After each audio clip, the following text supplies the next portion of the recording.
家里的孩子和媳妇儿，你就不累了。男人，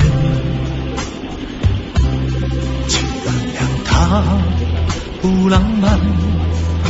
男人，有时他有苦难言。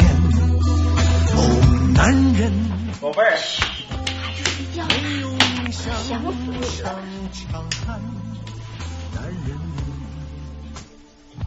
宝贝儿啊，有点事儿。怎么了？我想做点买卖，手头有点紧。我这儿也没有啊。你老公不能这么吗？给他打电话。别打了吧。快点打。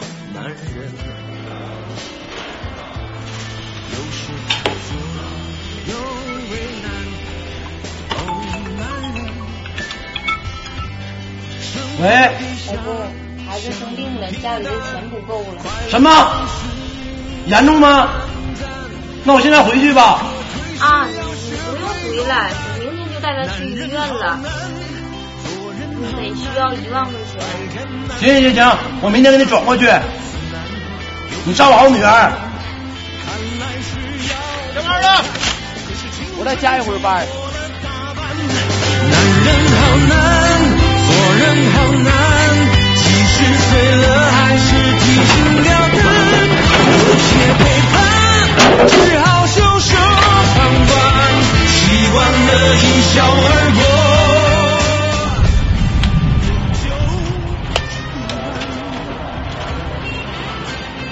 出气口扛打不啊？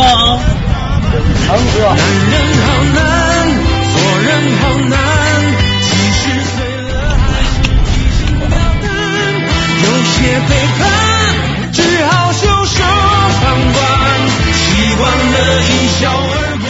孩子生病了，家里的钱不够了。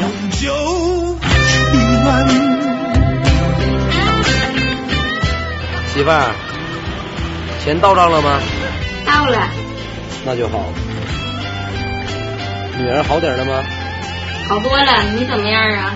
我没事儿，我今天有点累了，你就先挂了。那你给我找来吧。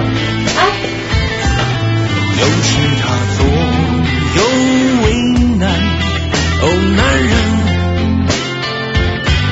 生活比想象平淡，女的多情出卖我的爱情，赔了我的命，我买了一个世界，却换来回去。你的绝情出卖所有爱情，好梦一下子清醒，感情像个闹钟，不要把孩子带走，这是我生命的全部。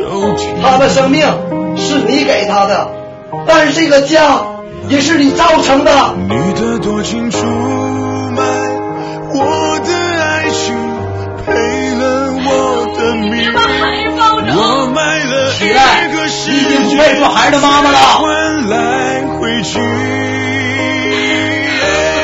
你的绝情出卖所有爱情，好梦一下子清醒，感情像个闹钟，